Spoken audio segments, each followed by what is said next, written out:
de Esaú e coloca para nós um questionamento, né? E nós estávamos pensando, né? Estamos pensando e contamos que Deus nos dê da sua graça para nós olharmos esta palavra, a palavra de Deus, este capítulo, e por meio do Espírito Santo, nós conseguirmos entrar naquilo que o autor, primeiro, o autor intelectual, né, o Espírito Santo, através do autor físico, ali quem deu as letras, né, Moisés, o que estava na mente ou o que estava no propósito de Deus com este capítulo para nós. Então, quando nós olhamos a respeito de Esaú, né, se a gente chegar no capítulo 36, eu vou fazer inicialmente a leitura do versículo 1 ao versículo 8, né? Não vou ler todo o capítulo, vou ler inicialmente do 1 ao 8, e à medida e sob a necessidade, nós lemos os outros versículos, tá bom? Então diz assim: são estes os descendentes de Esaú, que é Edom. Esaú tomou por mulheres, dentre as filhas de Canaã, Ada, filha de Elom, Eteu, Olibama, filha de Aná, filho de Zebeão, Eveu, e Bazemate, filha de Ismael, irmã de Nebaiote. A Ada de Esaú lhe nasceu Elifaz, a Bezemate lhe nasceu Euel, e a Olibama nasceu Jeús, Jalão e Corá. São estes os filhos de Esaú que lhe nasceram na terra de Canaã. Levou Esaú suas mulheres e seus filhos e suas filhas e todas as pessoas de sua casa e seu rebanho e todo o seu gado e toda a propriedade, tudo o que havia adquirido na terra de Canaã, e se foi para outra terra, apartando-se de Jacó, seu irmão. Porque os bens deles eram muitos para habitarem juntos, e a terra de suas peregrinações não os podia sustentar por causa do seu gado. Então Esaú, que é Edom, habitou no monte Seir. Esta é a descendência de Esaú, pai dos Edomitas, no monte Seir. Então, o primeiro trecho, né, que nós gostaríamos de ler com os irmãos, e aqui entrarmos neste capítulo 36, é a abertura que Moisés nos apresenta, né? Ele está falando de Esaú, fazendo a sua descendência, trazendo a sua descendência, porque ele vai, no capítulo 37, novamente trazer a linhagem de Jacó através de José, e aí nós vamos entrar em definitivo na história de José, e vamos até o capítulo 50 de Gênesis, onde encerramos o livro, vendo basicamente José como o protagonista, como a pessoa principal a ser destacada na linhagem de Jacó. Então, aqui o capítulo 36, nós estamos terminando com a linhagem de Esaú, e com qual o propósito? Esaú é filho de Isaac e recebeu também da parte de Deus bênção. E o autor do capítulo 36 faz questão de mostrar que aquilo que Deus havia dito de fato iria acontecer, e a linhagem de Esaú iria prosperar, iria alcançar uma grande população, iria ser numerosa, como Deus havia dito. Queria voltar com os irmãos em Gênesis, capítulo 25, né, para a gente poder recordar um pouco disso. E aqui no capítulo 25, o versículo 19 diz assim: são essas as gerações de Isaque, filho de Abraão. Abraão gerou a Isaque. Era Isaque de 40 anos quando tomou por esposa a Rebeca, filha de Betuel, o arameu de Padã Arã, irmão de Labão, o arameu. Isaque orou ao Senhor por sua mulher, porque ela era estéril, e o Senhor lhe ouviu as orações, e Rebeca, sua mulher, concebeu. Os filhos lutavam no ventre dela. Então disse: Se é assim, por que vivo eu? E consultou ao Senhor. Versículo 23, irmãos. Respondeu-lhe o Senhor: Duas nações há no teu ventre, dois povos nascidos de ti se dividirão. Um povo será mais forte que o outro, e o mais velho servirá ao mais moço.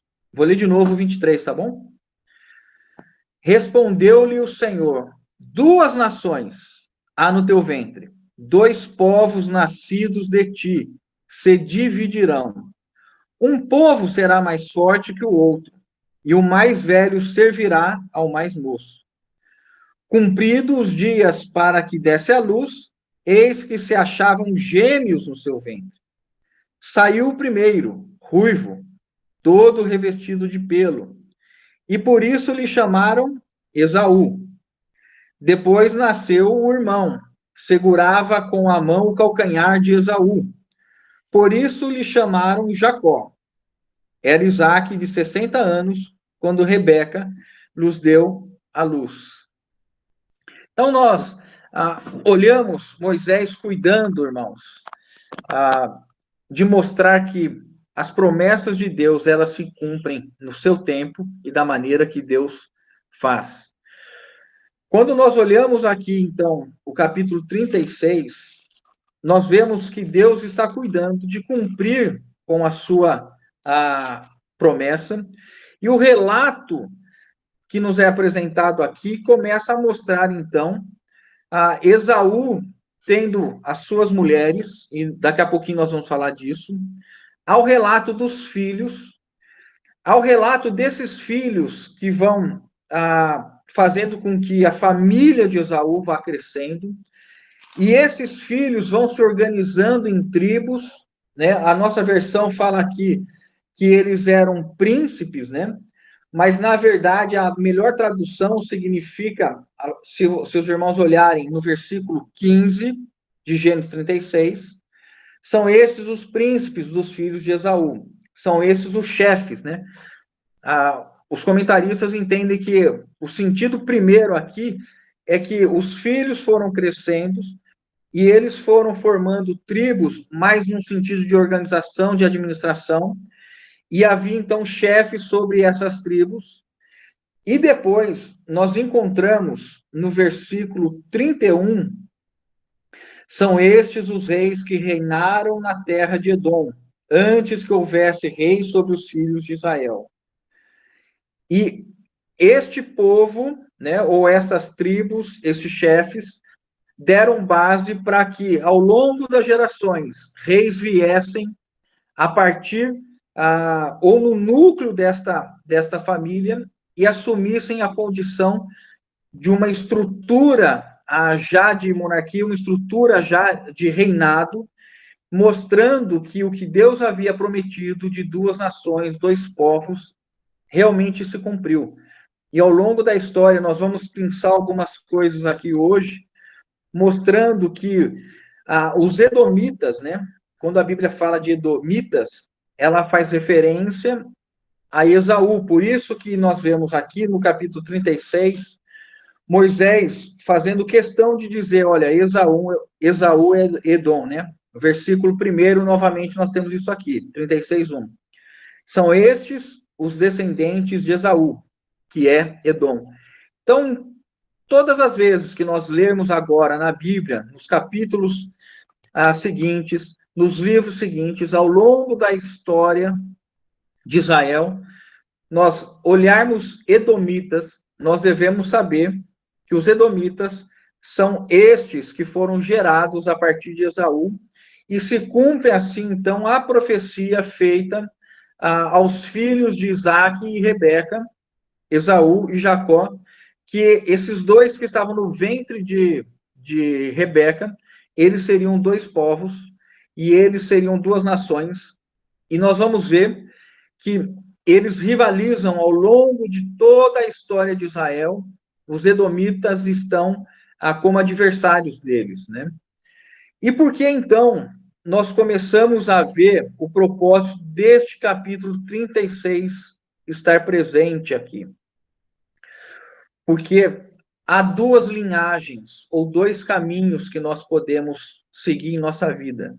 O caminho da vida, o caminho da morte, a semente santa, ou a semente, ou a descendência, né, da serpente.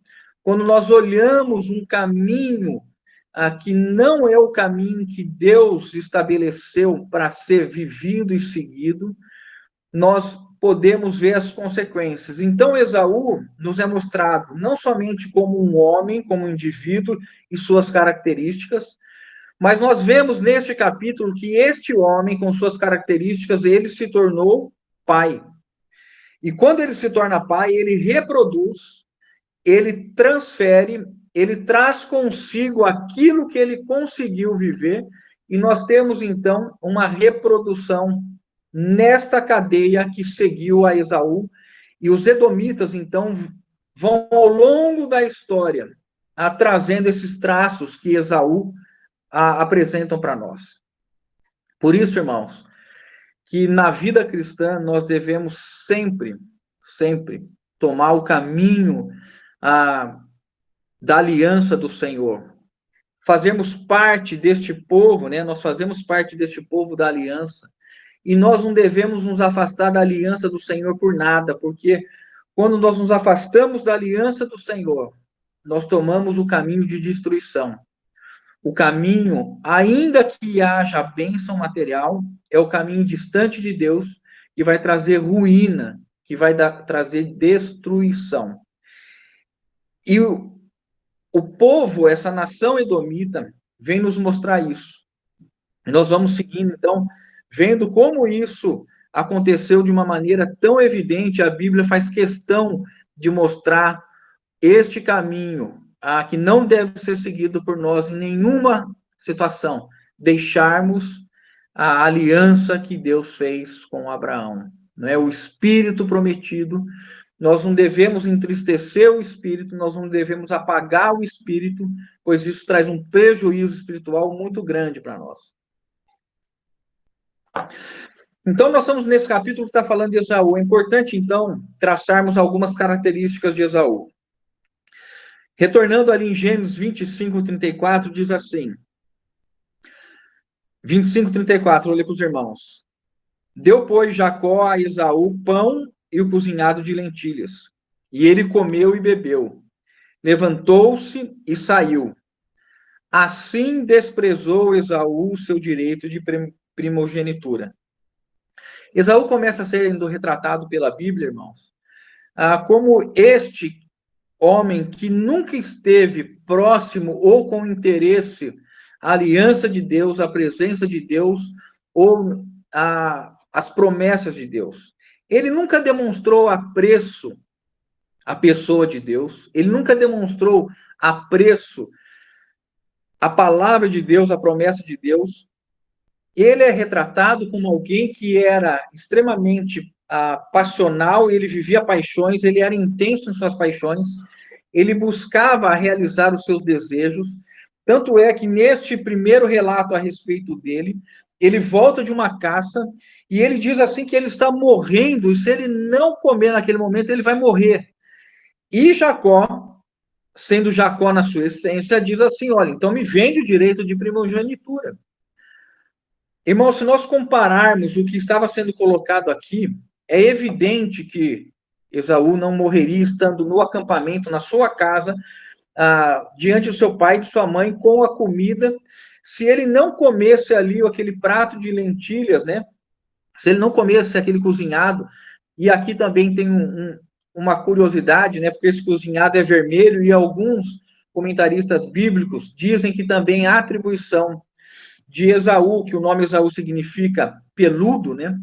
A ser identificado como Edom, vermelho, né? Não diz somente ao fato de ele ter nascido ruivo, mas também por ele ter trocado o direito de primogenitura por uma comida vermelha, cozinhado vermelho, né? Então, mostrando e falando um pouco a respeito deste homem que não serve de exemplo para nós, por quê?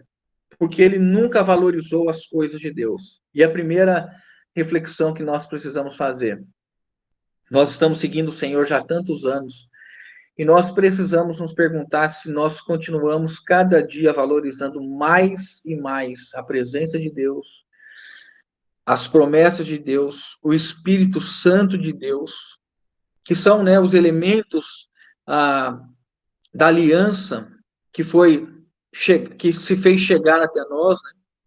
O Espírito de Deus que foi nos dado, o Salvador Jesus Cristo que nos foi entregue. E Deus é fiel porque ele nos chama a comunhão com seu Filho, mostrando que o objeto principal da aliança abraâmica chegou até nós, que é o Messias, que é Jesus.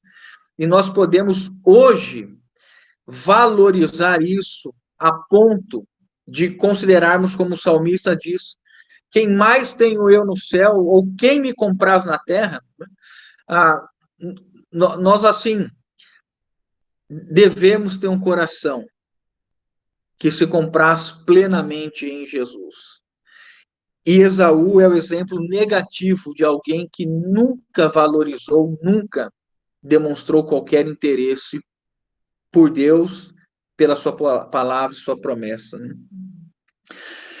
Seguimos ainda vendo um pouco mais da característica de Esaú em Gênesis 37, depois que ele, no capítulo 25, vendeu o seu direito de primogenitura, ele fica sabendo que Jacó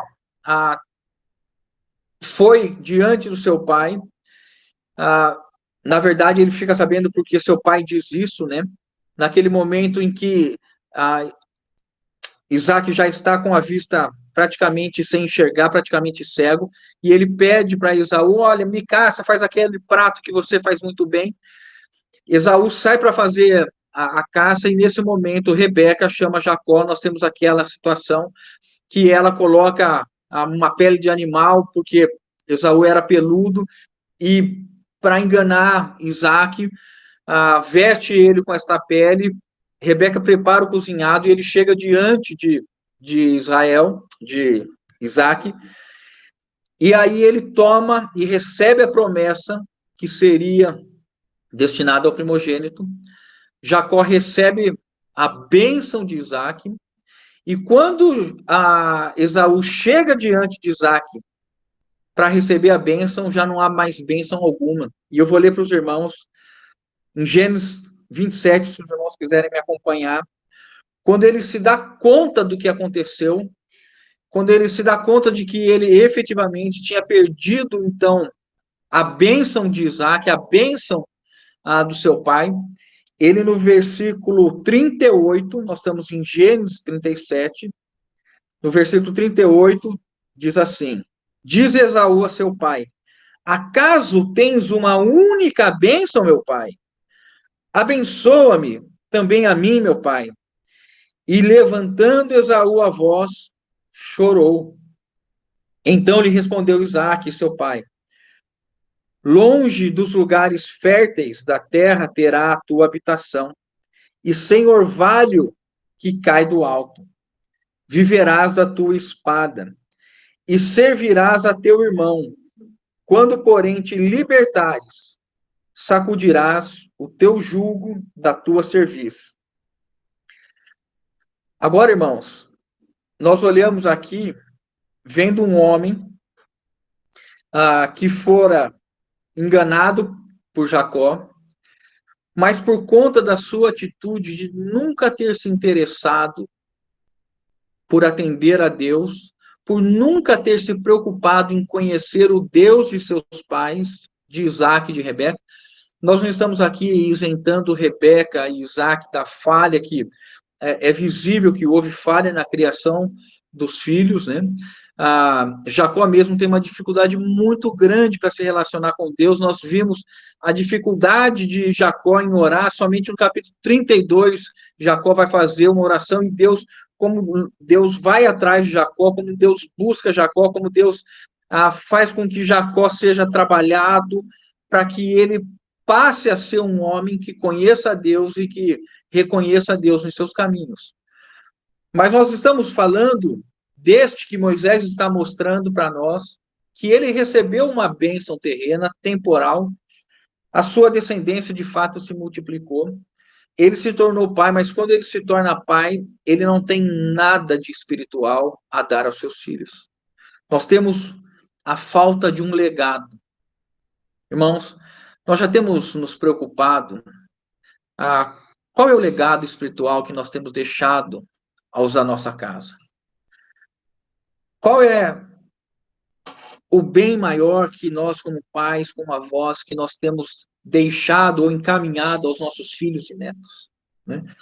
Esse relato de Gênesis, os irmãos percebam que Moisés tem o cuidado de falar dos filhos e dos netos, mostrando um alcance de influência muito grande que deveria acontecer através de uma criação devotada, uma criação que fosse suficiente para apresentar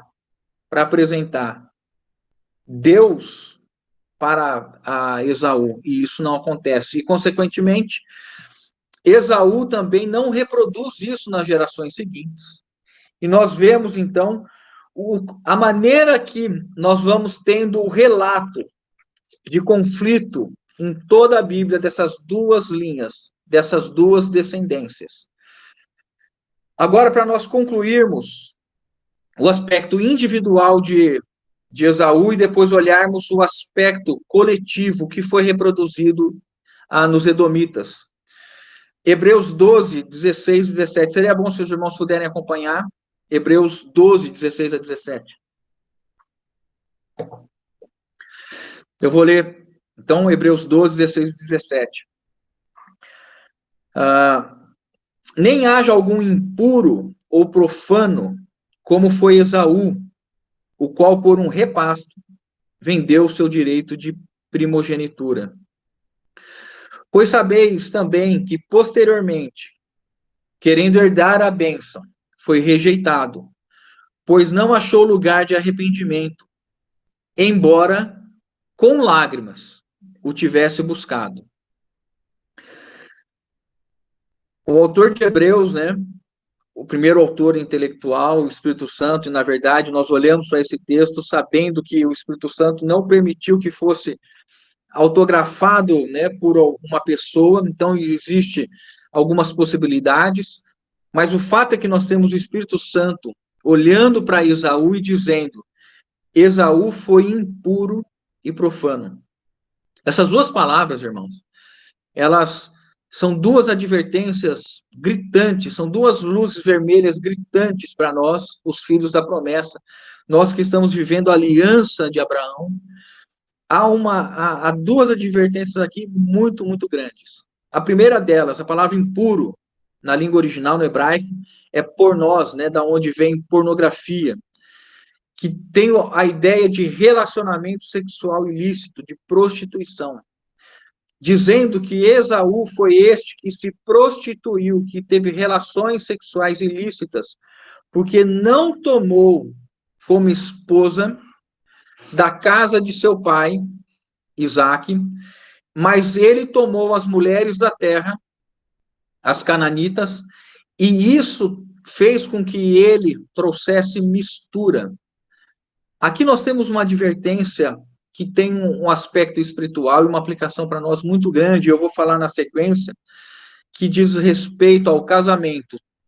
Tanto nós podemos olhar o casamento, nós como cristãos, aquilo que a Bíblia nos mostra, o caminho que nós devemos tomar como filhos de Deus, e também o aspecto espiritual do casamento que diz respeito à idolatria e à perda do coração para as coisas do mundo. Isso é o casamento. Então, Esaú é chamado de alguém que manteve uma vida de prostituição, uma vida de relacionamento sexual ilícito. E a outra palavra é profano, que significa não santificado, não separado.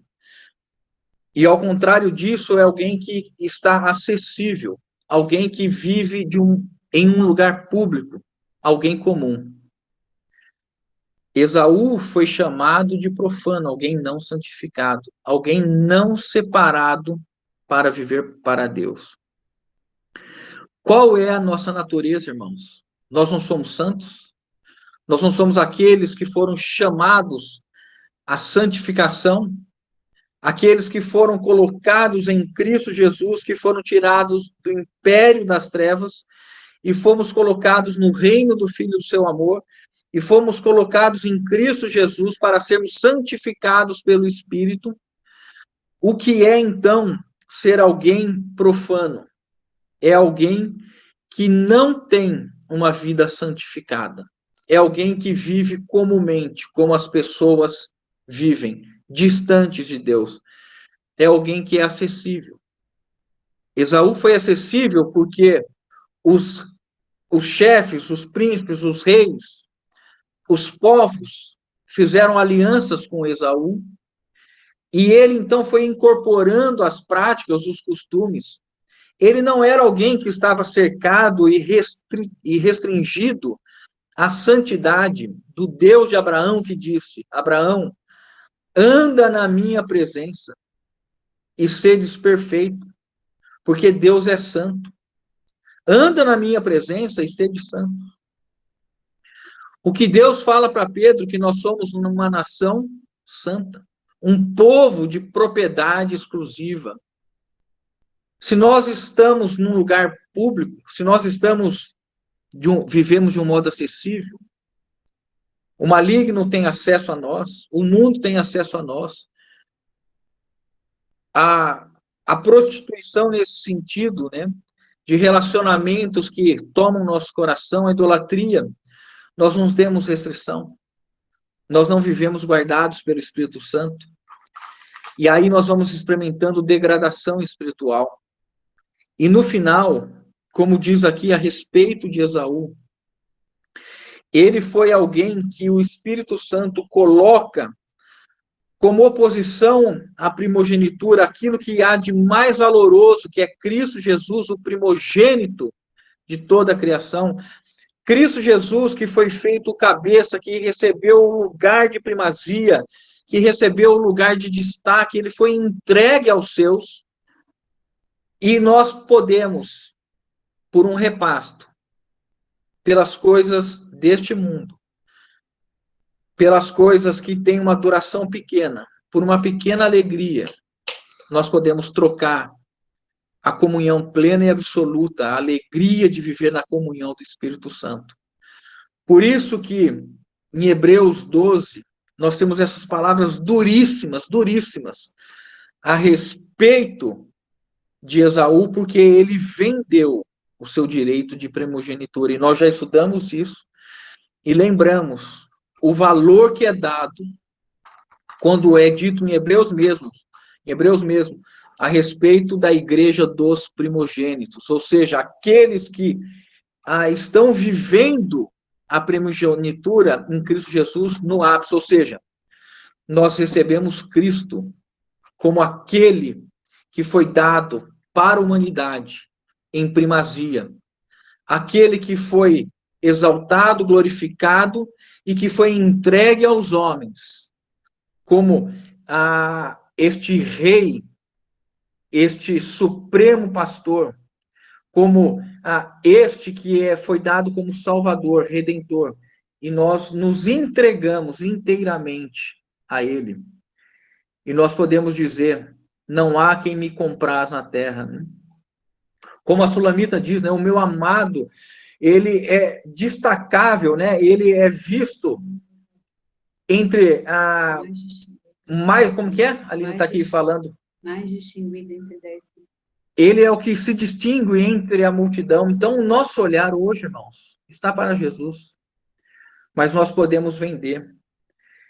E o inimigo de Deus, ele é astuto e ele tenta atacar a igreja, que hoje está na aliança, né, de Abraão, recebeu o Espírito prometido. Ele quer negociar conosco, se nós nos tornarmos acessíveis, E quais são os acessos que o maligno tem para nós hoje?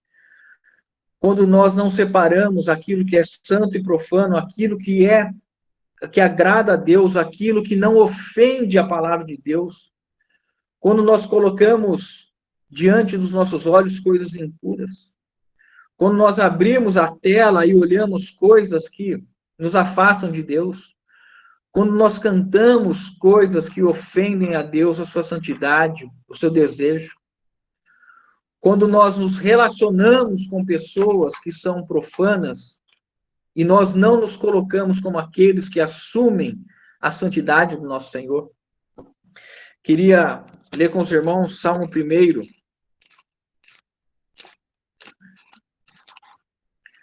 um salmo muito conhecido nosso, né?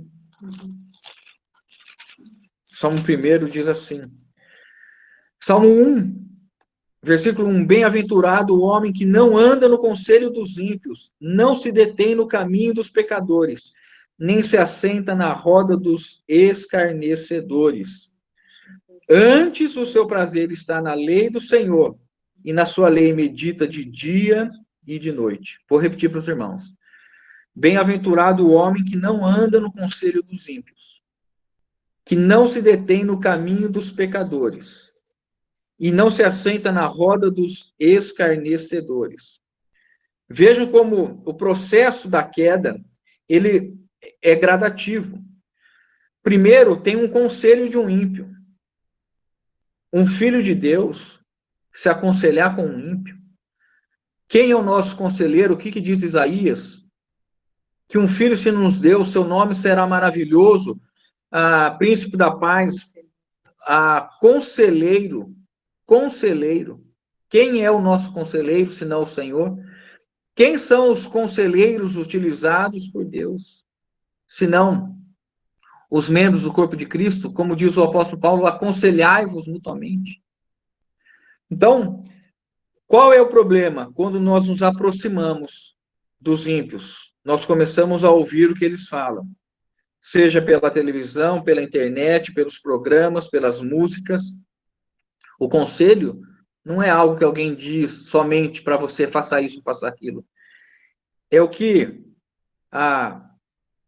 o falar deles está em qualquer forma de comunicação, seja escrita, seja musical, seja visual, nós precisamos ter discernimento disso. E depois de ouvir, não se detém no caminho dos pecadores. Qual que é o oposto de não se deter? É se deter. Então você ouve e aí começa a parar no caminho dos pecadores. E o final? Ele diz assim, não se assenta na roda. O oposto de não se assenta é quem se assenta. No final, você começa a ouvir, começa a tomar o caminho, e no final você está sentado na roda de escarnecedores. O caminho de Esaú, nós percebemos que ele foi construindo um caminho de degradação. E ele terminou classificado pelo Espírito Santo como alguém que é impuro e alguém que é profano. Agora, esse é o aspecto que nós olhamos no que diz respeito a Esaú como pessoa. Agora, vamos entender o que aconteceu com os edomitas, né? A Esaú já nessa figura de nação, de povo, algo coletivo. Só retornando aqui, por que nós vamos falar disso agora? No versículo 2, diz que Esaú tomou mulheres dentre as filhas de Canaã. Então, quero ver com os irmãos o que é dito a respeito disso. O casamento na Bíblia, ele fala de união no sentido de ou pureza, ou manter pureza, ou fazer mistura, impureza. E nós olhamos em Gênesis capítulo 26. Gênesis capítulo 26, 34 e 35 diz assim: tendo Esaú 40 anos de idade, tomou por esposa a Judite, filha de Beri, Eteu, e a Bazemate, filha de Elon, Eteu. Ambas se tornaram amargura de espírito para Isaque e Rebeca. As primeiras mulheres, então, que Esaú teve foi Judite e Bazemate.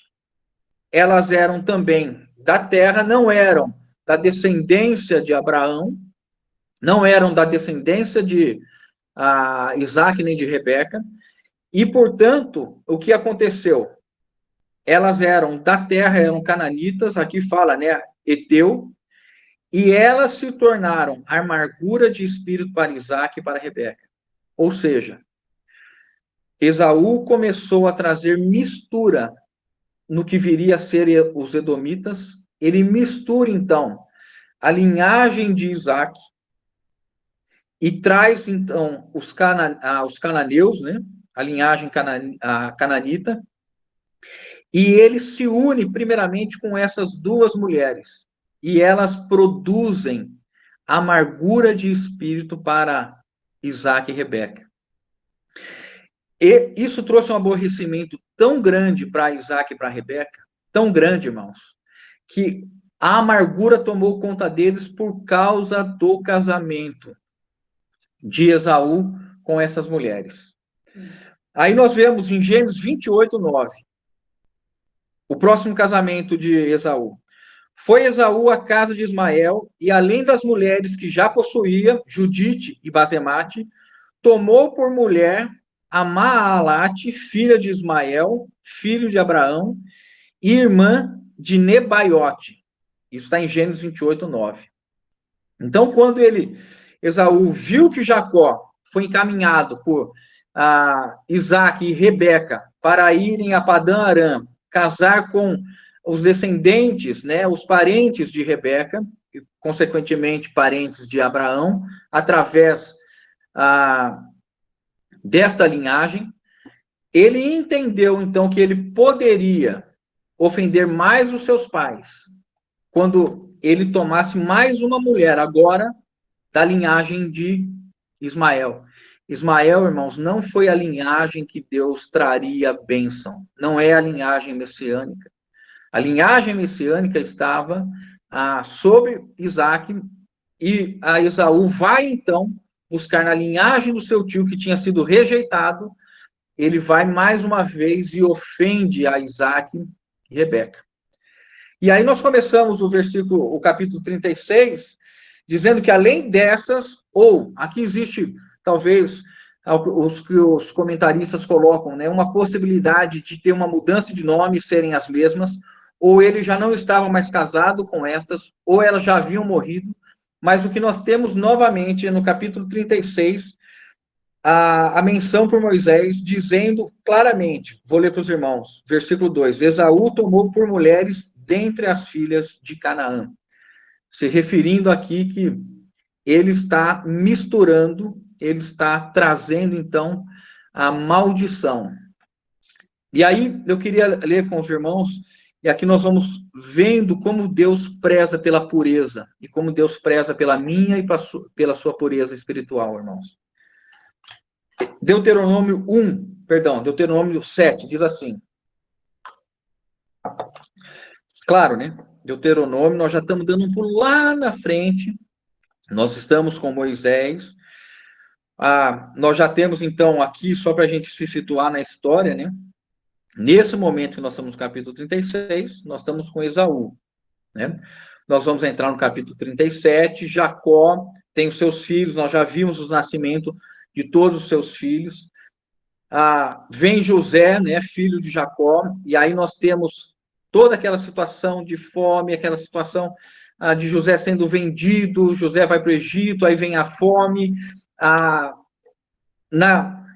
em Canaã, a fome, aí a tribo, né, os filhos de Jacó vão para o Egito sob o cuidado de José, e aí, já lá no Egito, os judeus, né, os israelitas vão crescendo, vão se multiplicando, cumprindo a promessa que Deus fez a Abraão, se tornar uma grande nação, e de repente, no Egito, eles começam a se reproduzir e ser mais fértil do que os próprios egípcios, e a nação, então, de Israel cresce a tal ponto que o faraó seguinte, que já não conhecia José, que já não conhecia o pacto que existia, olha para aquele povo e fala assim, daqui a pouco eles vão tomar conta de nós, e passa a escravizar tirar as palhas e oprimir este povo. Eles permanecem 400 anos ali sob escravidão, e aí Deus suscita o libertador, que é Moisés. Quando nós estamos em Deuteronômio, Moisés já tirou o povo do Egito, e está retornando com o povo para Canaã.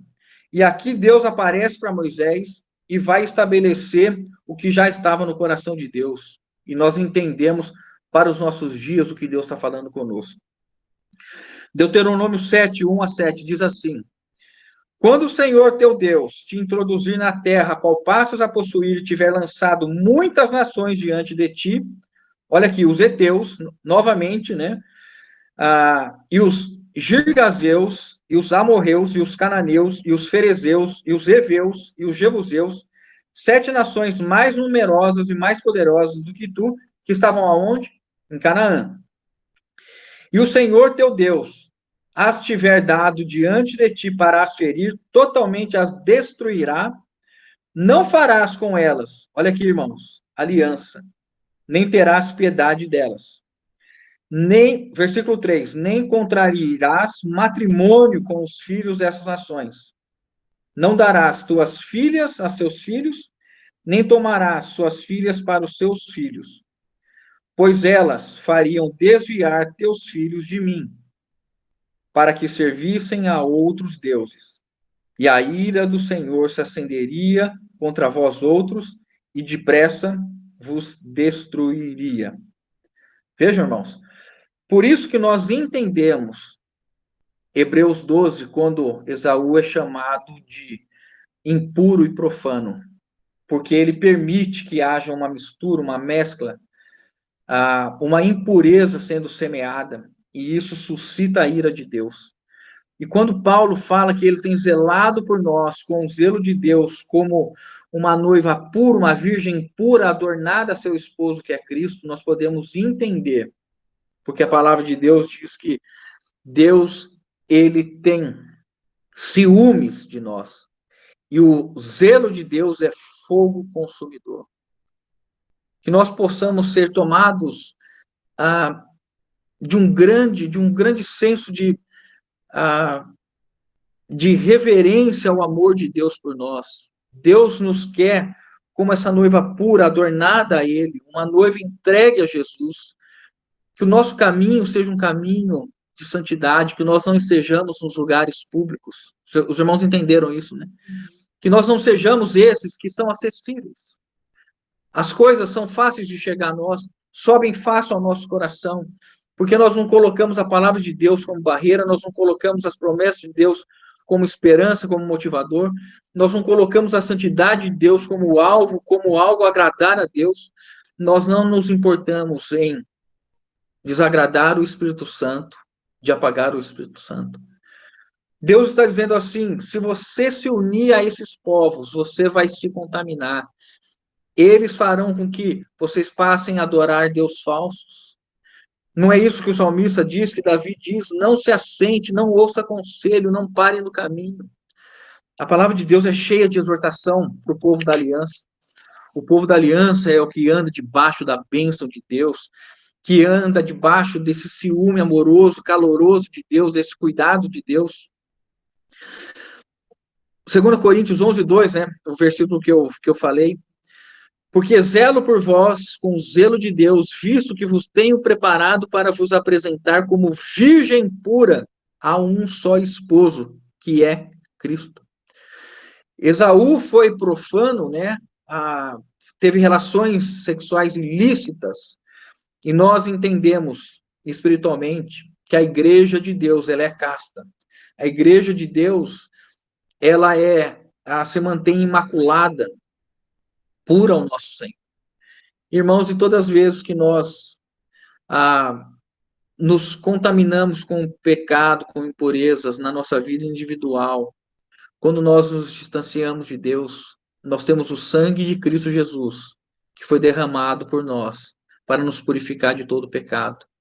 E nós podemos, à medida da confissão dos nossos pecados e o arrependimento depositado no nosso coração, porque é a bondade de Deus que nos traz o arrependimento.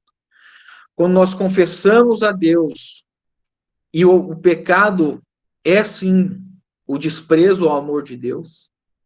Quando nós deliberadamente desprezamos o amor de Deus e assumimos pecar, e assumimos ofender o coração de Deus, nós ofendemos o seu amor por nós. Mas o Redentor, o nosso Salvador, derramou o seu sangue que nos purifica de todo pecado.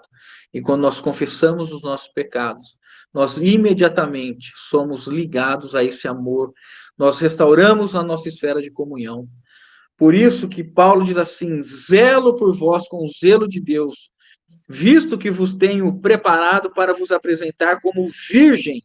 Irmãos, o que o Espírito Santo está fazendo hoje na igreja, em mim, nos irmãos, na congregação que nós estamos reunidos, o que Deus está fazendo na igreja universal, Deus está preparando uma noiva pura, uma noiva que não tem o coração amando o mundo. O amor ao mundo afasta o amor de Deus. Quem ama o mundo, o amor do Pai não está nele. Por isso que nós precisamos cada vez mais nos apegar à palavra de Deus, à comunhão do Espírito Santo, para que as coisas que estão no nosso coração, eu não digo para os irmãos que isso não está no meu coração, mas eu me valho da graça de Deus e da misericórdia de Deus para que eu seja iluminado e tenha um coração de arrependimento e as coisas impuras, esses relacionamentos impuros que estão no meu coração, sejam retirados e eu possa viver uma vida de comunhão com o meu amado Senhor Jesus, não é? Que haja entre nós, irmãos, entre um e o outro, zelo pela nossa santidade, pelo nosso amadurecimento. Que nós nos permitamos, irmãos, nos corrigir, nos admoestar, e sermos sinceros em amor, falar a verdade em amor. Às vezes é uma questão de correção, às vezes nós precisamos ver que o irmão está desviando, ver que o irmão está errado aqui. Nós precisamos fazer numa questão pública, nós podemos ir em comunhão particular e falar com o irmão. Irmãos, irmão, isso aqui está na Bíblia assim. Olha o entendimento que o Espírito Santo nos traz a respeito disso, e nós, reconhecendo a nossa fragilidade, podemos, com gratidão ao coração, a verdade, irmão, estou errado, me perdoa. Há algumas situações, né, extremas em que a correção deve ser pública, deve ser feita de uma maneira pública. Paulo corrigiu Pedro publicamente, e lá no texto de Gálatas, Paulo diz assim: porque vi que não agia segundo a verdade, então a verdade é inegociável. A verdade, irmãos, não está com acesso público, a verdade não está entregue a um lugar público. Os irmãos estão entendendo o que eu estou dizendo, né? A verdade ela está guardada na igreja. A igreja é coluna e baluarte da verdade. Então, nós não podemos nos vender, nos contaminar, nós não podemos fazer transações com o mundo, transações com o maligno. Nós vamos ver aquilo que é oferecido para nós como um repasto. O Senhor te abençoe. A Aline deu uma espirrada aqui. O versículo, quero continuar com os irmãos agora, olhando como que Deus considerou os edomitas, né? Eu quis utilizar essa questão do casamento nesse sentido nosso espiritual. Claro, evidentemente, né? Hoje um filho de Deus, pai, mãe, avó, oriente o seu filho a casar-se com aqueles que estão no Senhor, como o apóstolo Paulo diz em sua carta aos Coríntios, né? Que nós somos livres para escolher o marido ou a mulher desde que esteja no Senhor. Se ele é desse jeito ou daquele jeito, isso é segundo o que você gosta, aquilo que está segundo aquilo que você entende, mas desde que seja no Senhor. Se você gosta desse traço, daquele traço, dessa estatura, daquela estatura, deste porte físico, daquele porte físico, isso é uma questão sua. Mas o que a palavra de Deus nos diz que tem que ser no Senhor. Tem que ser um homem e uma mulher temente ao Senhor, regenerado pelo Espírito Santo, que o Espírito Santo habita, viva nela, e que seja um filho da aliança, alguém que está na linhagem real, que está na família santa, que está na igreja do nosso Senhor Jesus Cristo. Não é? Vamos seguir? O horário está avançando. Deuteronômio 2. Aqui novamente, né, irmãos? Nós estamos já lá na frentona, O povo já passou, saiu do Egito, mas por que nós estamos olhando? Porque nós vamos ver como Deus queria lidar com Edom, não é? Com a descendência de Esaú, mas como a característica de Esaú foi reproduzida neste povo. Então, Deuteronômio capítulo 2, eu vou ler para os irmãos, versículo 1 a 8. Aqui é uma orientação de Deus dizendo que eles iriam, no retorno para Canaã, saindo do Egito, do retorno para Canaã, que eles iriam ter que passar pela terra dos Edomitas. E como que Moisés deveria lidar, como que Israel deveria lidar. Deuteronômio 2, de 1 a 8.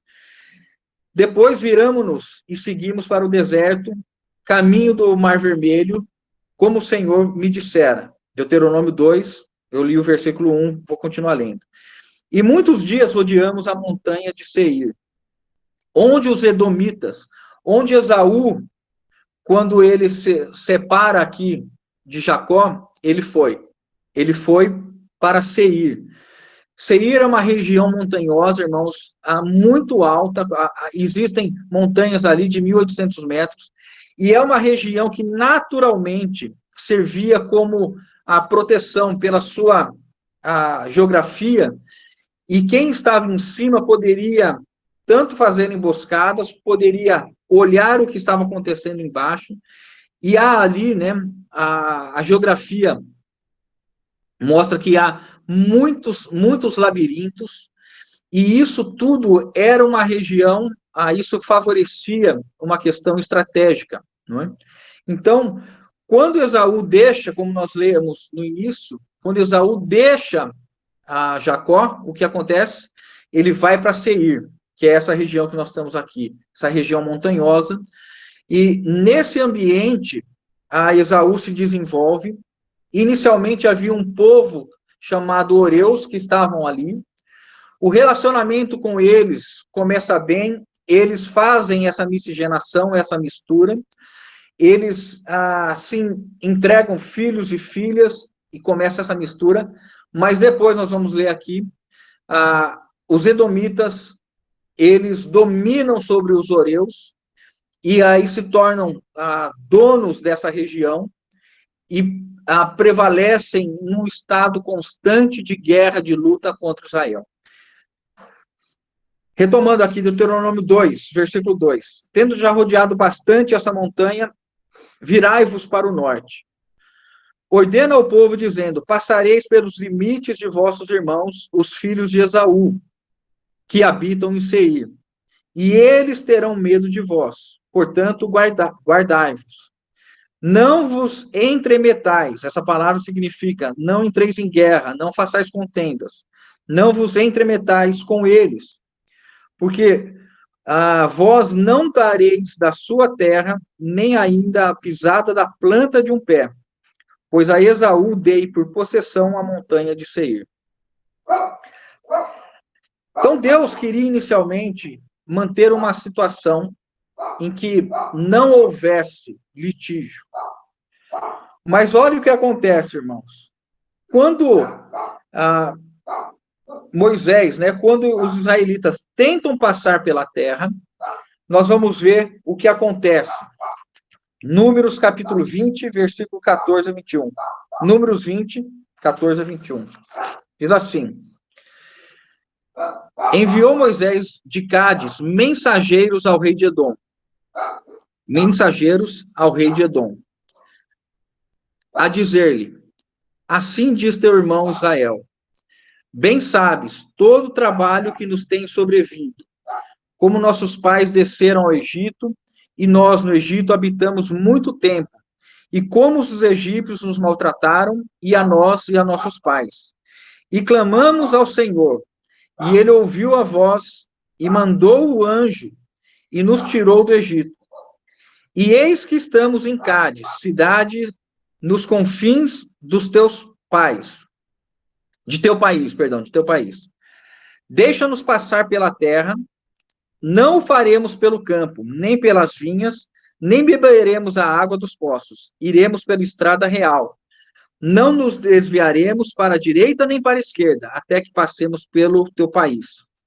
Porém, Edom lhe disse, não passarás por mim, para que não saia eu de espada a teu encontro.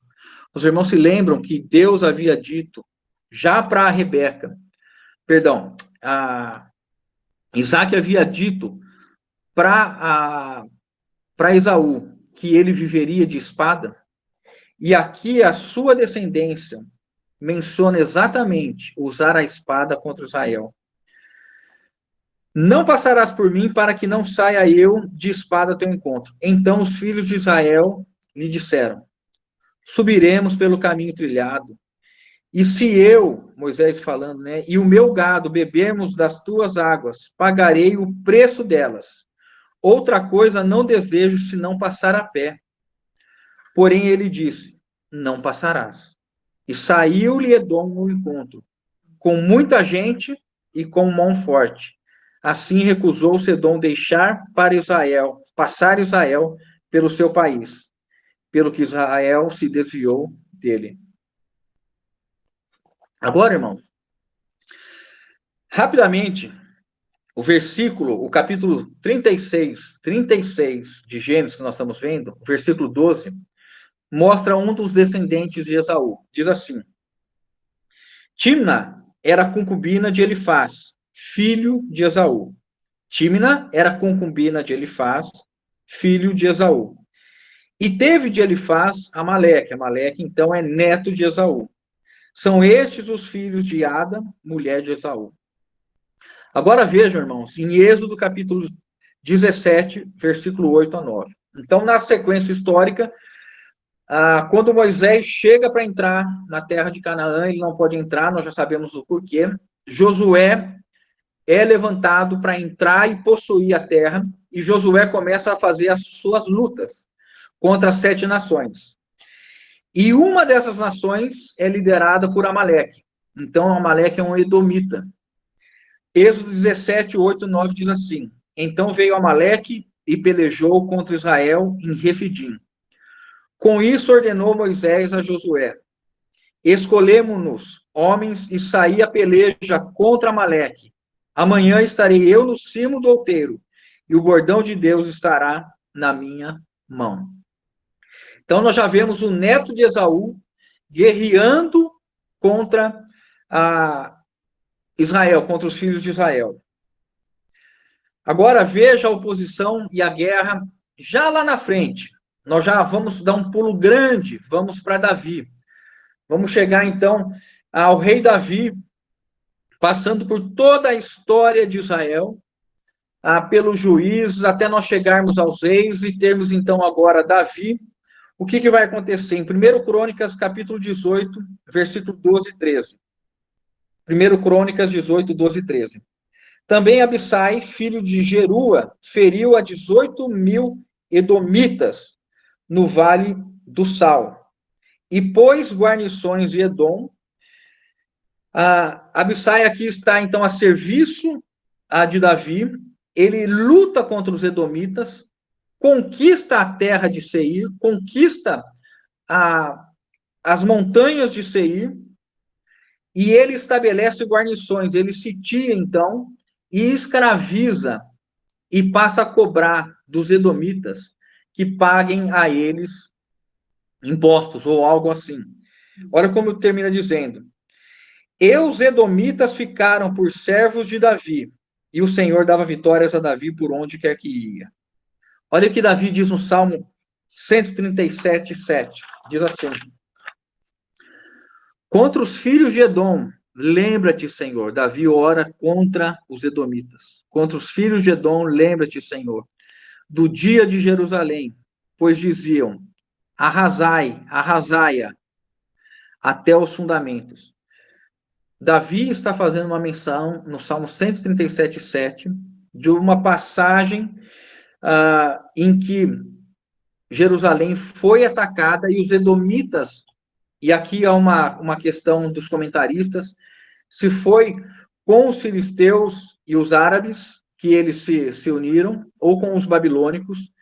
E aí, em 1 Reis, no versículo 1 Reis 11, de 14 a 16, eu vou mostrar como os edomitas, então, eles se opõem agora a Salomão, a filho de Davi.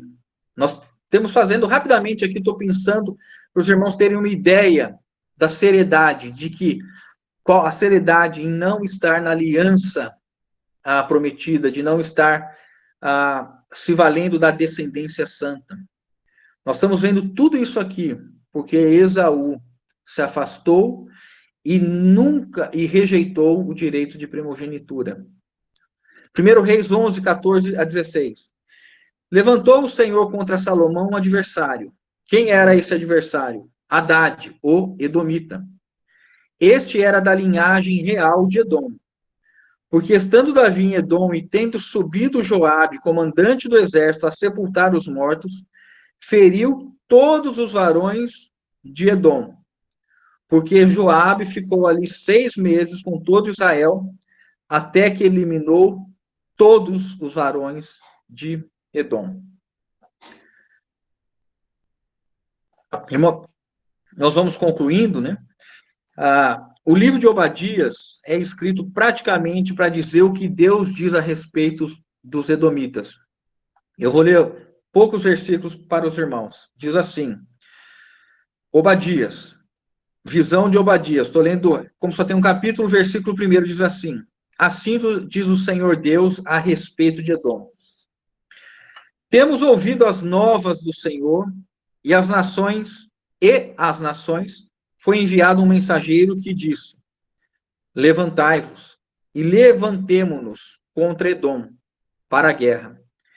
Eis que te fiz pequeno entre as nações, tu és muito desprezado. A soberba do teu coração te enganou, ó tu que habitas nas fendas das rochas, e na tua alta morada, e dizes no teu coração, quem me deitará por terra? Se te remontares como águia e puseres o teu ninho entre as estrelas, de lá te derribarei, diz o Senhor. Essas montanhas, haviam muitas cavernas. Inclusive a cidade de Petra, que é gravada, né, realizada nas pedras, está ali. E o povo, aqui está dizendo que os edomitas se sentiam protegidos pela sua morada física. E Deus está dizendo assim, ainda que vocês usem as montanhas e se coloquem nas fendas, eu vou derribar um por um. Aí no versículo 11 diz assim, no dia, ainda em Obadias, no dia em que, estando tu presente, estranhos lhe levaram os bens, e estrangeiros lhe entraram pelas portas, fazendo referência àquela invasão que eu disse que Davi orou no Salmo 137. Senhor, lembra-te dos edomitas, quando Jerusalém foi invadida, o coração deles se alegrar. E aqui Obadias está dizendo, nesse dia, está relatando o que aconteceu nesse dia. Vou retomar a leitura para os irmãos terem esse contexto. Então, no dia em que, estando tu presente, estranhos lhe levaram os bens, e estrangeiros lhe entraram pelas portas, e deitaram sortes sobre Jerusalém, tu mesmo era um deles. Olha, Edom se une ao esse exército inimigo, entra em Jerusalém. Mas tu não devias ter olhado com prazer para o dia de teu irmão, o dia da calamidade. Os edomitas se alegraram em ver Jerusalém, os israelitas, serem destruídos. No dia da ruína, nem ter falado de boca cheia no dia da angústia. Não devias ter entrado pela porta do meu povo no dia da sua calamidade. Tu não devias ter olhado com prazer para o seu mal no dia da sua calamidade, nem ter lançado mão dos seus bens no dia da sua calamidade. Não devias ter parado nas encruzilhadas para exterminar os que escapassem, nem ter entregado os que lhe restassem no dia da angústia. Então, nessa invasão que Jerusalém sofreu, né, há pelo menos 4 grandes invasões, então os estudiosos dizem que aqui aconteceu ou na segunda ou na quarta invasão, e a atitude dos edomitas foi de fazer uma coalizão para invadir a Jerusalém. Não somente isso, eles se alegraram em ver os israelitas serem destruídos. Não somente se alegraram com isso, mas eles praticaram na cidade. Eles pilharam a cidade também. Tomaram dos bens, dos despojos. E não somente isso. Na fuga dos judeus que estavam ali, dos israelitas que estavam ali, eles impediram a fuga e exterminaram, e mataram aqueles que estavam fugindo. E termino, irmãos, aqui, só para a gente terminar isso aqui e concluir, né? Termino com o livro de Malaquias, o último livro do Antigo Testamento, e depois nós temos de Malaquias até Mateus um intervalo, um período de silêncio, e nós terminamos aqui Malaquias, Deus se levantando contra os edomitas. O livro de Malaquias, o povo já tinha voltado do exílio da Babilônia, já tinha passado 70 anos, já estava com mais ou menos 100 anos de Jerusalém restaurada, mas novamente o povo cai numa frieza espiritual e numa contaminação. Passa a casar novamente com pessoas que não fossem da linhagem de Israel. Então, o texto de Malaquias vem trazer a advertência dos edomitas para os remanescentes que estavam em Jerusalém. Olha o que é dito, Malaquias 1, de 1 a 5. Sentença pronunciada pelo Senhor contra Israel por intermédio de Malaquias. Eu vos tenho amado, diz o Senhor. Mas vós dizeis, então o Senhor está dizendo aqui para os israelitas, tá? Em que nos temos amado, Deus utiliza o profeta para fazer essas perguntas respostas, né? Em que nos tem amado? Não foi Esaú, irmão de Jacó? Disse o Senhor. Todavia amei a Jacó, porém aborreci a Esaú. E fiz os seus montes uma assolação, e dei a sua herança aos chacais do deserto. Se Edom diz, fomos destruídos, porém tornaremos a edificar as ruínas, então diz o Senhor dos Exércitos. Eles edificarão, mas eu destruirei. E Edom será chamado terra de perversidade e povo contra quem o Senhor está irado para sempre.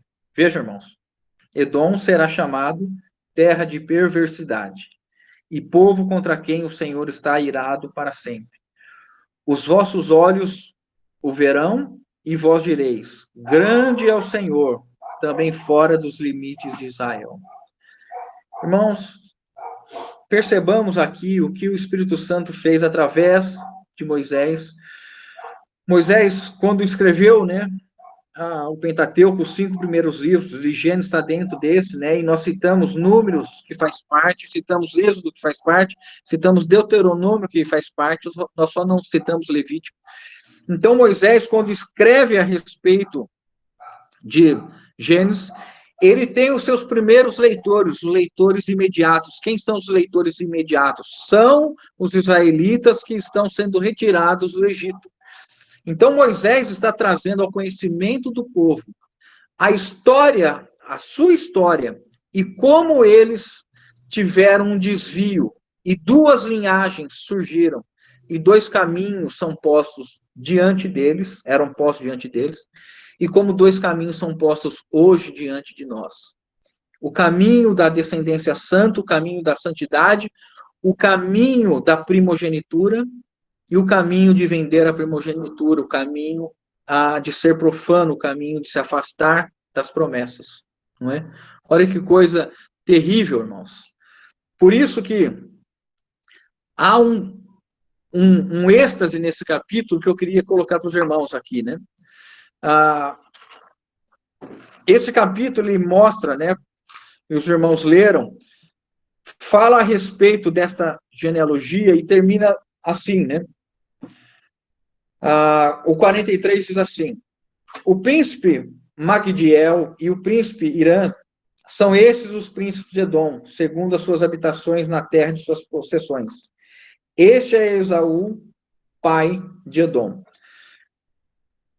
Eu quero chamar a atenção dos irmãos para essa questão de Esaú ser um pai e Esaú ter gerado os edomitas. E isso nos mostra que nessa linhagem, nesse caminho que não agrada a Deus, longe das promessas, longe da semente santa, é o caminho de destruição, é o caminho de morte, é o caminho de apatia espiritual, é o caminho de impureza, e tudo isso por causa das nossas escolhas. Por isso, quando o Senhor, ele fala conosco, ele se apresenta Jesus, ele apresenta Jesus como este que vem cumprir a promessa feita a Abraão, Isaque e Jacó, de ser o Redentor, o Emanuel, Deus conosco. O Deus que perdoa o pecado do seu povo, como está em Mateus 1. E qual é a grande bênção disso, irmãos?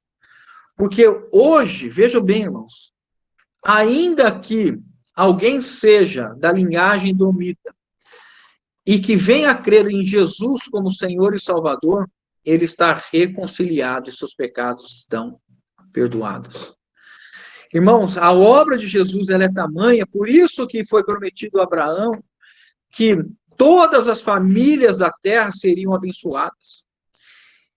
E essa família, ou essas famílias, né, que envolve todas as famílias da terra, que envolvem todos os povos, línguas e nações, toda pessoa que, porventura, tenha nascido de qualquer ambiente, qualquer família, qualquer língua, qualquer nação, ainda que seja um edomita, se ele vier a crer em Jesus Cristo, ele tem a redenção, ele tem o perdão dos pecados, e ele passa a ser nova criatura.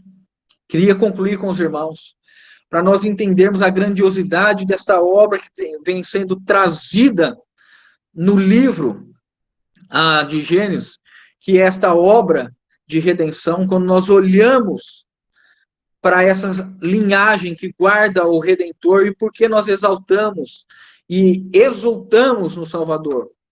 Porque nele todas as famílias são abençoadas. E como diz Gálatas 3,14, em Abraão, para que fosse cumprida a promessa feita a Abraão, o Espírito prometido.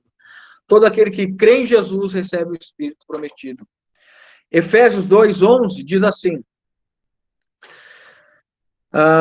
portanto, lembrai-vos de que, Efésios 2:11, portanto, lembrai-vos de que outrora vós gentios na carne, chamados incircuncisão por aqueles que se intitulam circuncisos na carne, por mãos humanas, naquele tempo, estavam sem Cristo, separados da comunidade de Israel, estranhos à aliança da promessa, não tendo esperança e sem Deus no mundo. Vamos olhar um pouco, irmão, se alguém que está nessa situação não é alguém que segue a linhagem de Esaú. E se alguém que está nessa linhagem de Esaú, veja agora, versículo 13, mas agora em Cristo Jesus, vós que antes estáveis longes, fostes aproximados pelo sangue de Jesus Cristo. Perdão, pelo sangue de Cristo. Porque ele é a nossa paz, o qual de ambos fez um, e tendo derribado a parede da separação que estava no meio, a inimizade, aboliu na sua carne a lei dos mandamentos na forma de ordenanças, para que dos dois criassem em si mesmo um novo homem, fazendo a paz. E, irmãos, aleluia, reconciliasse ambos em um só corpo com Deus, por intermédio da cruz, destruindo ela a inimizade. Amados irmãos, nós vimos a história de dois povos em guerra, em conflito, e que ao longo da história, essas duas linhagens permanecem em conflito. Os edomitas, dizem os historiadores, eles foram praticamente destruídos e hoje não há uma identificação de um povo ou de uma nação que seja atribuída a eles essa linhagem, porque eles tomaram o caminho de Esaú. Mas ainda, veja bem, irmãos, a grandeza do evangelho, e é isso que nós devemos proclamar, ainda que nós identificássemos alguém assim, e ainda que nós, nessa ilustração, como o apóstolo Paulo disse, nós não éramos do povo de Israel, nós não estávamos debaixo das promessas de Deus a Israel, nós não tínhamos a circuncisão, nós estávamos sem Deus no mundo, mas vindo Cristo, Cristo é a resposta para todo o povo, para toda a língua, para toda a nação, para toda a família. Todas as famílias da terra hoje podem ser abençoadas por meio do Evangelho do nosso Senhor e Salvador Jesus Cristo. Irmãos, a minha família foi abençoada, a tua família foi abençoada, você foi abençoado. E este é o caminho que nós seguimos hoje. O caminho da primogenitura, né? E termino agora. Colossenses 3 diz assim, o versículo 11. Versículo 11, capítulo 3, versículo 11 de Colossenses. O 10 fala, e vos revestistes do novo homem, que se refaz para o pleno conhecimento, segundo a imagem daquele que o criou, no qual não pode haver grego nem judeu, circuncisão nem incircuncisão, bárbaro, cita, escravo, livre. Porém, irmãos, Cristo é tudo em todos. Cristo é tudo em todos. O Espírito Santo nos deu, neste capítulo 36 que nós encerramos, uma poderosa, creio, uma poderosa lição de que ele cumpre, Deus cumpre as suas promessas, mas o olhar de Deus não está para aqueles que não estão seguindo a aliança com o Senhor. A aliança, a da semente santa. A aliança de Abraão. Os olhos do Senhor estão sobre este povo que carrega sobre si a aliança de Abraão, Isaque e Jacó, e que recebeu o Messias, que recebeu a Jesus Cristo como seu Redentor, como seu Salvador, e que em seu coração o declarou Senhor e o entronizou, né? Como diz o apóstolo, nós devemos separar Cristo no nosso coração como Senhor. Amados irmãos, que o Espírito Santo continue nos conduzindo e nos levando a glorificá-lo, porque a sua obra de redenção é gigante. Ele une os povos, ele une os inimigos, ele põe fim à inimizade. E nós olhamos hoje dois povos inimigos que em Cristo Jesus têm finalizado as suas inimizades, né? Louvado seja o Senhor. Queria orar com os irmãos. E na sequência, se algum irmão ou irmã quiser orar também, né, nós podemos fazer dessa maneira. Bendito Senhor, no teu nome santo e poderoso, nós queremos pedir a iluminação do teu Espírito Santo e que o Senhor traga luz a nós, que o Senhor traga diante do que foi exposto, diante dos versículos lidos, que o Senhor nos ilumine, que o Senhor traga entendimento com relação à pregação que foi feita, dê sabedoria e discernimento aos irmãos. Aquilo que for proveniente do homem, os irmãos tenham sabedoria para rejeitar. Aquilo que eventualmente o Senhor usou, os irmãos tenham sabedoria para acolher. Pai bendito, nós precisamos da tua graça, da tua misericórdia, e nós te reverenciamos por tamanha obra de redenção.